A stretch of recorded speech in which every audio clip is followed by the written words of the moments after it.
مبارک کا جب مہینہ آتا ہے تو اللہ تعالیٰ شیاطین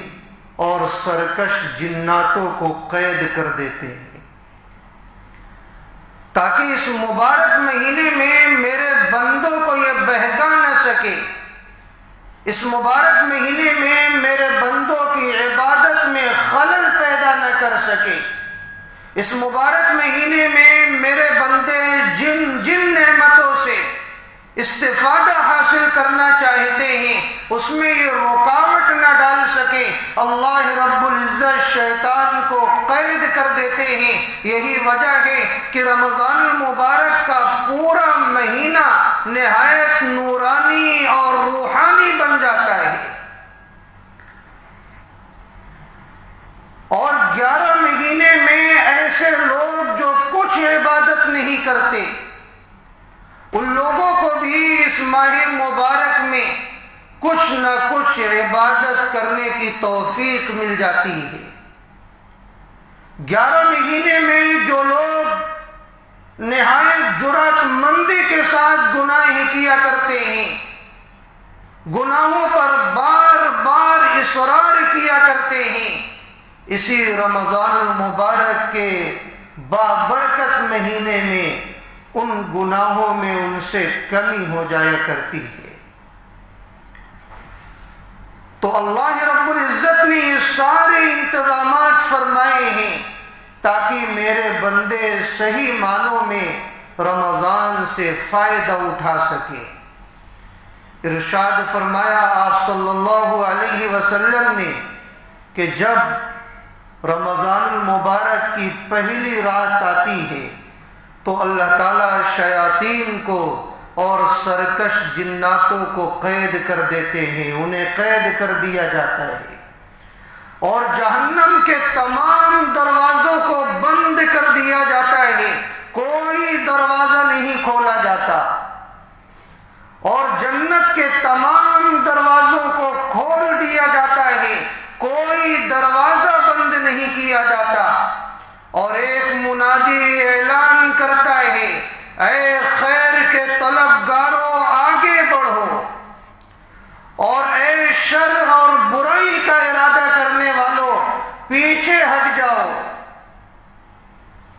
اور اللہ کی طرف سے بے شمار لوگوں کو جہنم سے آزاد کرنے کے فیصلے کیے جاتے ہیں، اور یہ معاملہ ہر رات ہوتا رہتا ہے۔ رمضان المبارک کا مہینہ اتنا بابرکت ہے کہ پروردگار عالم اسی مہینے کی تیاری میں پورے سال جنت کو آراستہ کراتے رہتے ہیں، جنت کو سجایا جاتا ہے رمضان کے استقبال میں۔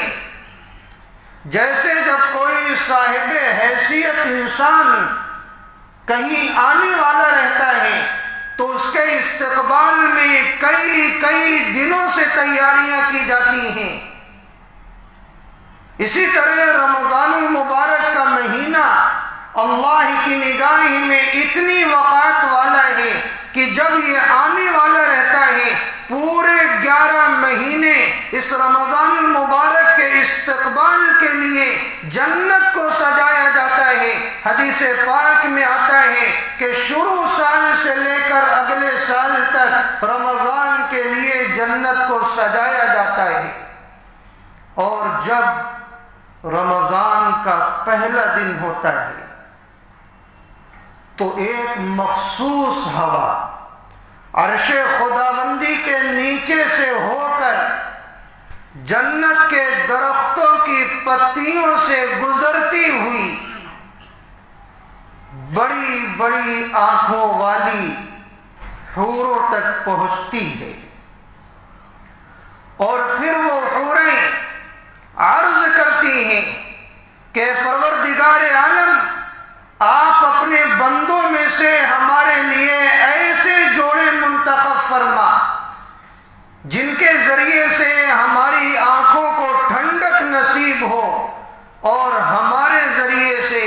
ان کی آنکھوں کو ٹھنڈک نصیب ہو۔ سبحان اللہ، کیسی روح افزا بشارت ہے کہ جس کو سن کر رواں رواں اللہ کی شکر گزاری پر مجبور ہو جاتا ہے اور اطاعت و انقیاد کے لیے تیار ہو جاتا ہے۔ روزے داروں کے حق میں یہ حوریں اللہ سے فریاد کرتی ہیں کہ ان روزے داروں کو ہمارے لیے منتخب فرما، جن کے ذریعے سے ہماری آنکھوں کو ٹھنڈک نصیب ہو سکے اور ہمارے ذریعے سے